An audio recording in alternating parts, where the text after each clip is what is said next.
What's up, guys? Welcome back to Newswave. Well, it appears there is a ton of anticipation right now, with Nintendo apparently announcing their next generation device at any moment. Well, that's actually led to a ton of stories being sent my way. One in particular, though, caught my eye because it has to do with the first confirmed game for the Switch 2, and we'll go over that here today. Also, we are going to be talking about the Plucky Squire as it is now out. Reviews went live, and I even had a chance to play a little bit of it, so we'll take a look at all of that. And then last night, we had a huge remaster that was announced. It's one that I never thought I would see a return of, but I'm really happy to see it kicking off 2025. So if you guys enjoy these videos, make sure you hit that like button. Helps out a ton. And if new here to the Spawn Wave channel, make sure you subscribe down below. And of course, members for the channel do get Newswave early. If you would like to learn more about that, click the join button down below this video. And we're going to start today that proof that RGT85 is indeed literate, as he is releasing his second book. Now, his first book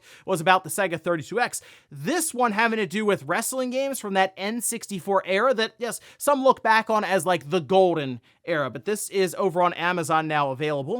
And this is the art of N64 wrestling games. It does cover that era with, I remember, again, No Mercy, that being the big one there, but a range of other titles, which does include ROM hacks, his stories from the wrestlers, and every Nintendo 64 wrestling game covered. So I will tell you this, he's been working on this for a while. He is constantly talking about it here and there, and it seems like he put a lot of thought into the content here for this one. I mean, come on. It's available digitally there, or a paperback book. I mean, look.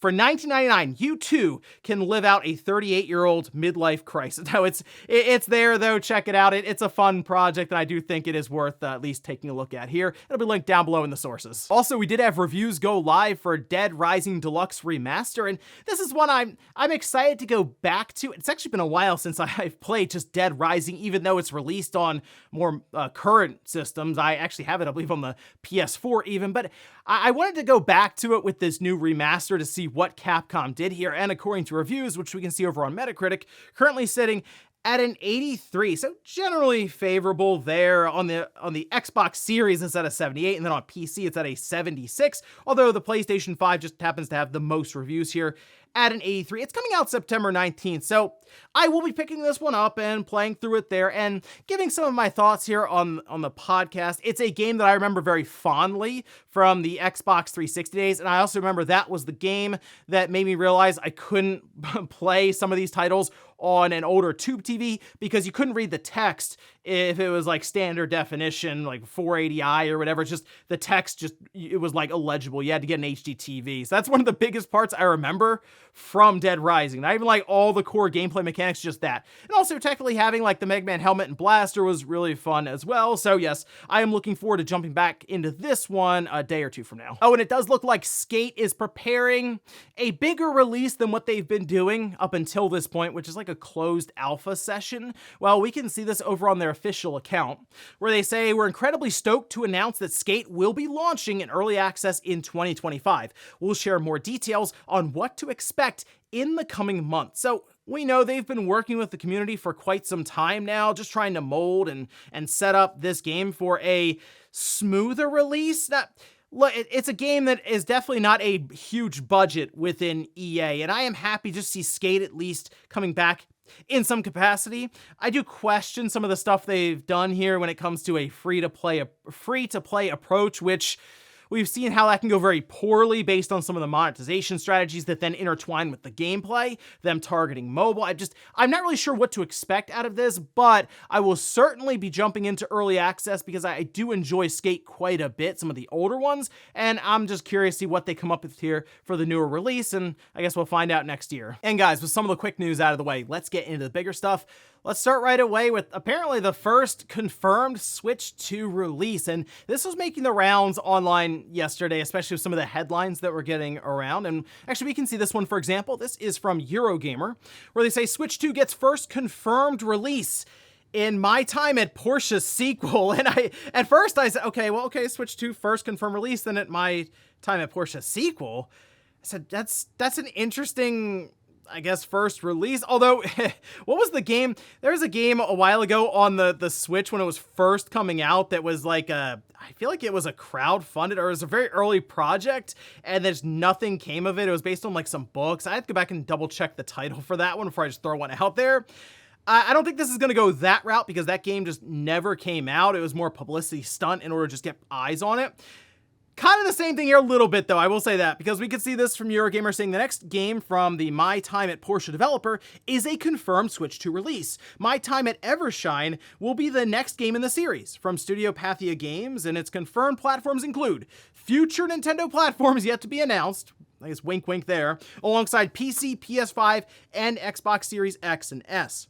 Beginning with just a campfire, players will lead development of an entire city and manage its citizens. The game will therefore feature a number of new features, including an all-new story-driven campaign, a new art direction with motion capture and expansive environments, and for the first time in the series, multiplayer co-op. Now, the Kickstarter isn't live yet at this time, and I'm sure there are people who like My Time at Portia, so it's not really necessarily a shot at that game or the developers. Just kind of be aware of, if you were going to do a Kickstarter game right now, and even if you had done something previously, if you're trying to get it just in front of people, this is exactly what I would do. I'd say, oh yeah, it is a Switch 2 title. We're not going to say Switch 2, we're going to say future Nintendo systems. We are targeting that because you're going to get picked up, you're going to get a lot of headlines run for it, stories, and then it'll kind of make the rounds that way. And I mean, look, you are just trying to get your game out there. And in this case, it is at least a studio that's put out a game prior. So there is at least a bit more confidence in them, yes, eventually getting to Nintendo's next system, but this isn't necessarily a new strategy, as again, we saw that with even the original Switch, where if you were a game coming out, if you just said you were targeting the Nintendo Switch, or you even put footage out there, people were going over that with a fine-tooth comb. They were like zooming in, they were trying to figure out what was gameplay, what was pre-render, what could they figure out there, then link it to how powerful the Switch was at that time. So similar things here, like when we start seeing footage from the Switch 2, it's going to be a very similar effect where a lot of people will be intrigued to see what exactly this new system from Nintendo can do with a new NVIDIA chipset that we've also kind of been waiting to see. Like, what's the big follow-up to the Tegra? Well, we assume that's what will be in Nintendo's next system. So yes, this makes sense from a business side, from a studio side, but I wouldn't read too much into it because I'd be absolutely shocked if that studio even had a dev kit that they could start working on to target Nintendo's next hardware. Next up, let's talk about the Plucky Squire, as it is now out, and it did release directly into PlayStation Plus extra premium tier. So if you have that, you should have this available in your library at this time to check out. And that's actually how I went about it, because they are going to be doing a physical version later on, and this way at least I didn't technically double dip buying it digital and then picking it up physically on one of the different systems. So I'll just be buying it basically once, although you do pay for the subscription. I understand that. But nonetheless, I downloaded it on my PlayStation 5 and played a bit of it here. But let's take a look first at the Metacritic score. Currently sitting at an 84, so that's not too bad. It's actually about where I was hoping it would be. I wasn't expecting this to break into the 90s and be some massive, like critical acclaim success. I think this is very good, though, for a game like the Plucky Squire. That is an 84 on PC, where the majority of reviews are sitting. On the PS5, it is coming in at a 78. That's on 16 critic reviews, whereas PC was 59 reviews. And again, the thing that really pulled me in about this one is it looked extremely creative with the gameplay style, the art style, and sort of the setting.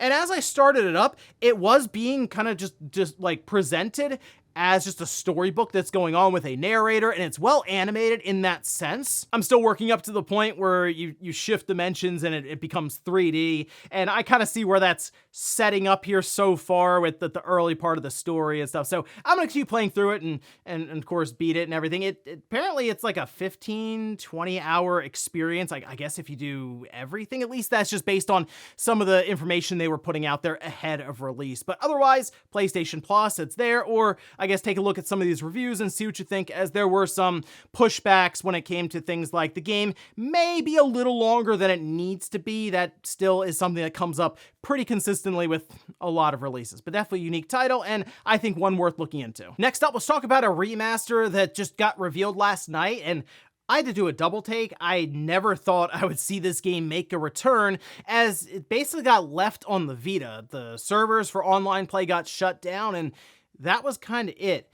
But no, it appears Freedom Wars is making a return, and it's actually coming out to kick off 2025. They did put a full trailer out for it, and we also have some of the press details that were released that were covered here by Gamatsu, where they say publisher Bandai Namco and developer Dimps have announced Freedom Wars Remastered, a remastered version of Sony's Interactive Entertainment's 2014 released PS Vita action RPG, including previously released downloaded content. It will launch for PlayStation 5, PlayStation 4, Switch, and PC via Steam on January 9th in Japan, January 10th worldwide. And this was it sounds funny because technically it was 10 years ago. Feels like it was way longer, but this was kind of a bit of a blast from the past here. And I just remember playing this on my Vita, and it felt like one of those games that was a little too big for the Vita visually speaking. They have like one comparison shot here on Gamatsu, and yeah, it was definitely crunchy on the Vita, but it was a smaller screen, so it covered it up pretty well, I feel like, and you were generally in motion. Like, it wasn't a slow-moving game. It's not like a turn-based RPG. It's a faster action-style game, but in this case, for the remaster, they have enhancements like 4K resolution, upgraded textures, and 60 frames per second performance on PlayStation and PC. So I guess that means that maybe the Switch version is 30 frames, but still, nonetheless, compared to the Vita with better visuals, it should just be a better overall experience. They also mentioned overhauled weapon crafting system and other gameplay upgrades, as well as adding difficulty settings. This is just awesome. Again, I wasn't expecting this. I remember the online was actually pretty fun back then, and I assume that's going to carry over here. Like, we'll be playing online with Freedom Wars in 2025 on a range of different platforms.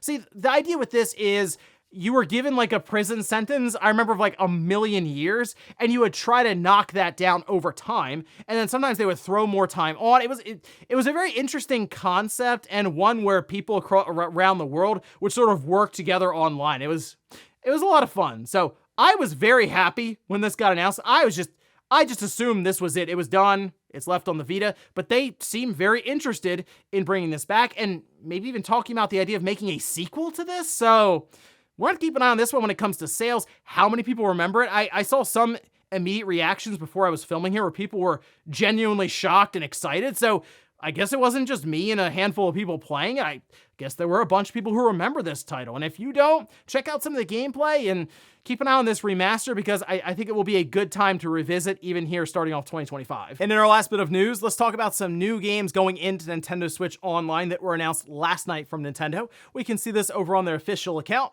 where they say 4 classic Super Nintendo titles are now live for NSO members. And of course, these are all Super Nintendo games. They should be available then for the $20 basic tier, so you don't need like expansion pack or anything like that for these. Let's see, we have Battletoads Double Dragon, Big Run, Cosmo Gang the Puzzle, and Kunio-kun no Dodgeball Daio Zenin Shugo. So, that's should have led with that one. But Battletoads Double Dragon is the one that I recognize the most from this list, and I'm sure many of you.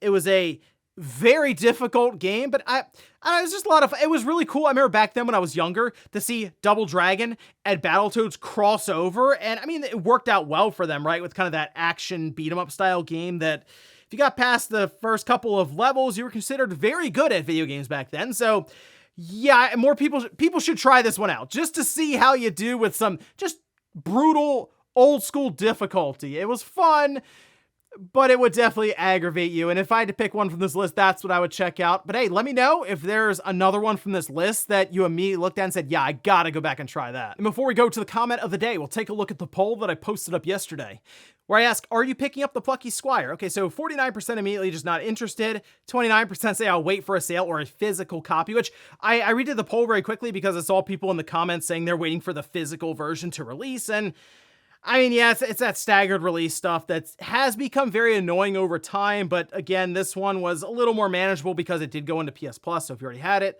as you can see, 13% say they're downloading PS Plus. 9% are just buying it ASAP. And I do see people in the comments saying they really like the art style of it. They think it looks really, really, really cool. It's a very unique style in that sense. And that's, I think, what's grabbing me the most right now, as I'm very early on, and I'm curious to see how things change and shift with some of the gameplay mechanics that I assume get added in as we go, as they've already kind of played around with things like changing up the world on the fly based on just where some of the words are that you find around the world and in certain blank spots, is what I'll say. So interesting stuff, but yeah, I'll have more thoughts on this, I'm sure, as I go along in the podcast this weekend. And we'll finish up with the comment of the day, as you're seeing here.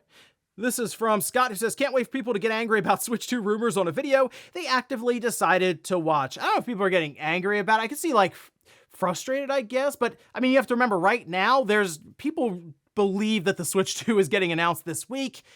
I don't know about that one, but people do seem to really be on that bandwagon right now, which means people are looking all over the place for Switch 2 stuff. There's a lot of anticipation for it. So yes, that is something that tends to trickle through the news feed now more than ever, and it's just gaming news. There ebbs and flows. So probably a few months from now, people will just be really excited for the Switch 2, and they won't even remember half the rumor. Although it is fun to go back and look at some of the rumors, see what was right and what was wrong. And that might be a whole video idea on its own, going back to see some of the old Switch rumors that some were kind of buried, I will say, on certain forums. And they're just downright hilarious to read now based on what we've experienced over what's like 8 years just about of the Switch's life. But yeah, in a month, once we get that Switch 2 reveal, people will be real excited and will be off to the races for that release. And ladies and gentlemen, that's going to do it here for Newswave. If you enjoyed this video, guys, hit that like button. If not, hit the dislike. Leave comments down below about everything we talked about here today. If you missed yesterday's Newswave, I'll leave it up here in a card for you. Or maybe you wanted to hear more about the PlayStation 5 Pro or anything else going on at Sony. Mystic Ryan and I have an entire podcast that went for 3 hours last week. I'll leave it down below that. Thanks, guys, for watching, and I'll see you next time.